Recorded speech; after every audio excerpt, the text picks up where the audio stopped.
Muli pong nagbabalik ang ating konsehal. Mula pa noong 1978, bumbero na siya ng bayan.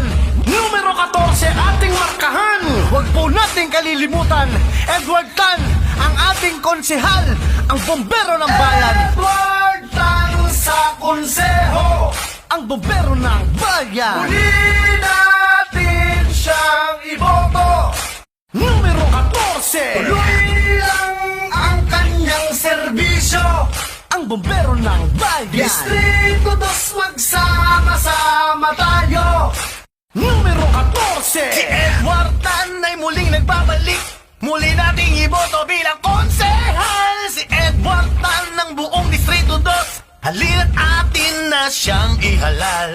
Edward Tan sa konseho, ang bumbero ng bayan. Muli natin siyang iboto. Numero 14, tuloy lang ang kanyang serbisyo, ang bumbero ng bayan. Distrito 2, magsama-sama tayo. Numero 14. Mag-like, mag-comment at mag-subscribe sa aking YouTube channel na Daniel Manny Felicerta para sa iba pang mga updates.